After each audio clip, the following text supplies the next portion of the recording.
Gelombang cahaya. Pengertian: cahaya merupakan energi yang berbentuk gelombang elektromagnetik yang dapat dilihat dengan mata yang panjang gelombangnya sekitar 380 sampai 750. Namun kadangkala cahayanya dengan panjang gelombang tertentu tidak terlihat dengan mata telanjang. Contoh cahaya yang berasal dari benda itu sendiri, contohnya matahari, lilin, abu, sinar, dan lain-lain. Cahaya yang memancar dari benda akibat pantulan cahaya dari sumber cahaya utamanya, misalnya adalah ketika kita melihat matahari pada permukaan air. Sifat-sifat cahaya. 1. Cahaya merambat lurus. Sifat cahaya merambat lurus dapat kita buktikan dengan mengamati cahaya pada kendaraan bermotor yang kita gunakan. Garis perambatan cahaya ini disebut dengan sinar. Karena sifat cahaya yang merambat lurus ini, manusia dapat memanfaatkan cahaya untuk banyak keperluan, seperti dalam pembuatan senter, lampu, dan lain-lain. 2. Cahaya menembus benda bening. Benda bening atau transparan merupakan benda tembus pandang yang dapat dilewatkan oleh cahaya. Benda bening atau transparan ini dapat meneruskan semua cahaya yang diterimanya. Contohnya benda bening adalah kaca, air jernih, dan lain-lain. Contohnya ada di sebelah kanan. 3. Cahaya dapat dipantulkan. Cahaya termasuk ke dalam salah satu gelombang dalam fisika, yaitu termasuk gelombang elektromagnetik. Sebagai gelombang cahaya yang dapat dipantulkan atau direfleksikan, pemantulan cahaya akan terjadi ketika cahaya mengenai sebuah bidang pantul atau benda-benda yang dapat memantulkan cahaya, contohnya cermin. Cahaya sebagai gelombang fisika juga dapat dibiaskan atau direfraksikan. Pembiasan cahaya merupakan pembelokan arah gelombang cahaya ketika melewati dua medium dengan kerapatan yang berbeda. Pembiasan ini dapat terjadi karena perbedaan laju atau kecepatan cahaya pada kedua medium tersebut. Perbedaan laju cahaya dalam ruang hampa dengan laju cahaya dalam suatu zat disebut indeks bias. 5. Cahaya dapat diuraikan. Penguraian atau dispersi cahaya adalah penguraian cahaya polikromatik atau cahaya putih menjadi cahaya monokromatik seperti merah, jingga, kuning, hijau, biru, nila, dan ungu pada prisma melalui proses pembiasan. Cahaya putih adalah cahaya yang terbentuk dari harmonisasi berbagai cahaya warna dengan panjang gelombang yang berbeda-beda. Oleh karena itu, cahaya putih dapat diuraikan menjadi cahaya warna melalui sebuah prisma, yaitu benda bening yang dibatasi oleh dua bidang permukaan yang membentuk sudut tertentu. Nah, contoh sederhana dari penguraian cahaya adalah terbentuknya pelangi setelah hujan. Kecepatan dan intensitas cahaya. Kecepatan atau laju cahaya adalah kelajuan cahaya dalam ruang vakum yang nilainya sekitar 3,00 dikali 108 meter per second. Hasilnya bisa dilihat di dalam PowerPoint. Simbol yang digunakan untuk melambangkan kecepatan cahaya adalah C. Yang kedua, ada intensitas cahaya. Intensitas cahaya merupakan besaran pokok dalam fisika yang menyatakan daya yang dipancarkan oleh suatu sumber cahaya pada arah tertentu per satuan sudut. Satuan internasional yang digunakan adalah kandela. Simbol yang digunakan untuk melambangkan intensitas cahaya adalah I. Definisi baku untuk satu kandela adalah intensitas cahaya pada arah tertentu dari sumber cahaya dengan frekuensi 540 dikali 1012 Hz dengan intensitas radian pada arah 1/682 Watt per steradian. Interferensi cahaya. Interferensi adalah paduan dua gelombang atau lebih menjadi satu gelombang baru. Interferensi terjadi jika terpenuhi dua syarat berikut ini. 1. Kedua gelombang cahaya harus koheren, dalam arti bahwa kedua gelombang cahaya harus memiliki beda fase yang selalu tetap. Oleh sebab itu, keduanya harus memiliki frekuensi yang sama. 2. Kedua gelombang cahaya harus memiliki amplitudo yang hampir sama.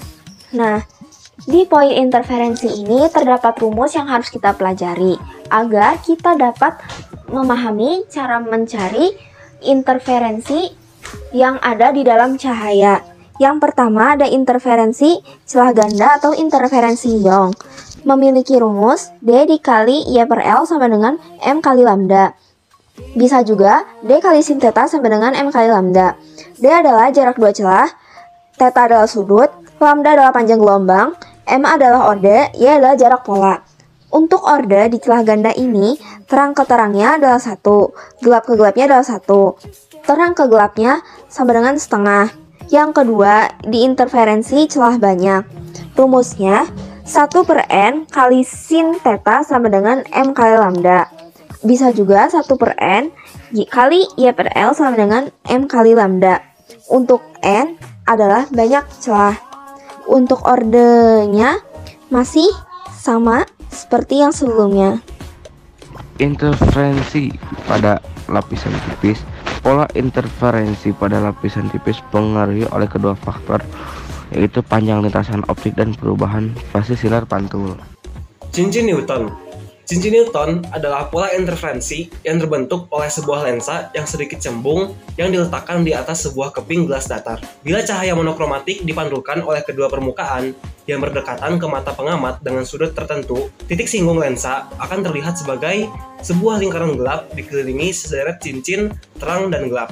Pola interferensi cincin Newton ini terjadi jika cahaya dengan panjang gelombang datang dari atas dengan arah tegak lurus. Jika R adalah jari-jari, kelengkungan lensa, dan R adalah jari-jari, kelengkungan gelap dan terang hasil interferensi, maka akan terjadi hal-hal berikut ini.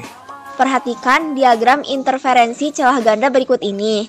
Jika panjang gelombang berkas cahaya 6000 angstrom dan jarak antar celah 0,6 mm, maka jarak antara terang pusat dengan gelap pertama pada layar adalah. Berikut penyelesaian contoh soal interferensi.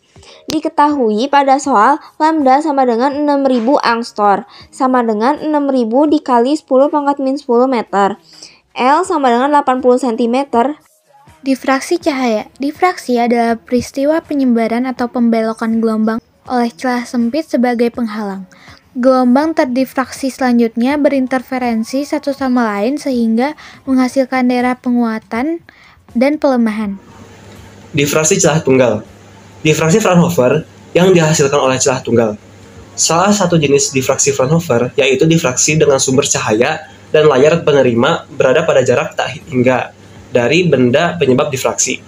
Sehingga muka gelombang tidak lagi diperlakukan sebagai bidang sferis, melainkan sebagai bidang datar. Dengan kata lain, difraksi ini melibatkan berkas cahaya sejajar. Nah, selanjutnya ada juga rumus yang harus dipelajari, yaitu rumus difraksi, yaitu difraksi celah tunggal. Rumusnya masih sama dengan rumus interferensi tadi, yaitu D kali Y/L sama dengan M kali lambda. Hanya saja yang berbeda itu di hitungan orde awalnya. Dari terang pusat ke terang 1 itu setengah, sedangkan dari terang pusat ke gelap 1 sama dengan 1.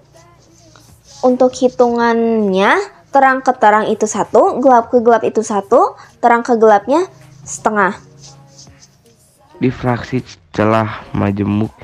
Kisi difraksi merupakan piranti untuk menghasilkan spektrum dengan menggunakan difraksi dan interferensi yang tersusun oleh celah sejajar dalam sejumlah sangat banyak dan memiliki jarak yang sama, biasanya dalam orde 1000/mm.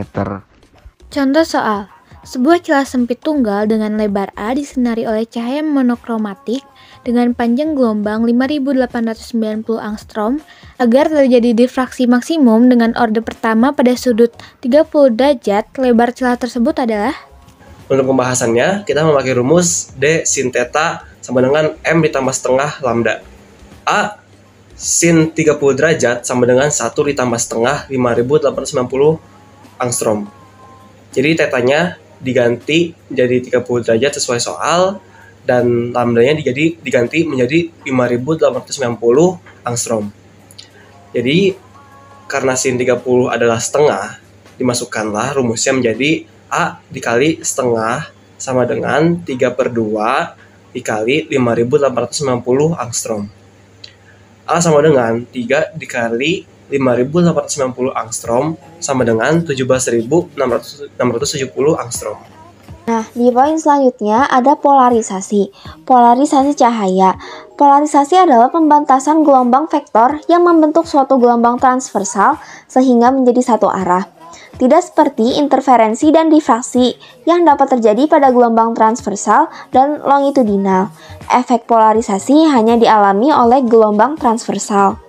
Polarisasi karena pembiasan dan pemantulan. Polarisasi cahaya yang dapat dipantulkan oleh permukaan transparan akan maksimum bila sinar pantul tegak lurus terhadap sinar bias. Sudut datang dan sudut pantul pada saat polarisasi maksimum disebut sudut Brewster atau sudut polarisasi atau sudut pantul. Seperti gambar di bawah, cahaya dapat dipantulkan dan juga dapat dibiaskan, tergantung pada sudut pantulnya. Rumus polarisasi linear atau pembiasan dan pemantulan adalah sudut pantul tambah sudut bias sama dengan 90 derajat. Dan sudut pantul sama dengan indeks bias medium 2 per indeks bias medium 1. Polarisasi karena pembiasan ganda atau bias kembar. Bias ganda merupakan sifat yang dimiliki beberapa kristal tertentu, terutama kalsit, untuk membentuk dua sinar bias dari suatu sinar datang tunggal. Sinar bias atau ordinary ray mengikuti hukum pembiasan normal. Sedangkan sinar bias lain yang dinamakan sinar luar biasa atau extraordinary ray mengikuti hukum yang berbeda. Kedua sinar tersebut bergerak dengan kelajuan yang sama, di mana cahaya sinar biasa terpolarisasi tegak lurus terhadap cahaya sinar luar biasa. Berikut adalah gambar contohnya. Polarisasi karena absorpsi selektif.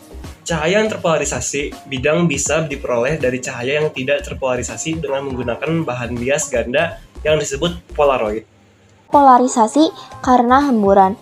Hamburan didefinisikan sebagai suatu peristiwa penyerapan dan pemacaran kembali suatu gelombang cahaya oleh partikel. Seberkas cahaya jatuh pada permukaan medium dengan indeks bias akar 3 jika sinar pantulannya terpolarisasi linear, sudut datangnya adalah. Penyelesaian. Pada soal diketahui indeks bias medium 1 sama dengan 1, indeks bias medium 2 sama dengan akar 3. Tan sudut pantul sama dengan indeks bias medium 2 per indeks bias medium 1. Lalu kita masukkan angka-angkanya. Indeks bias medium 2 sama dengan akar 3 dan indeks bias medium 1 sama dengan 1. Lalu hasilnya adalah akar 3 dan tan dipindah ruaskan menjadi tan akar 3. Tan akar 3 merupakan 60 derajat. Maka sudut pantulnya adalah 60 derajat.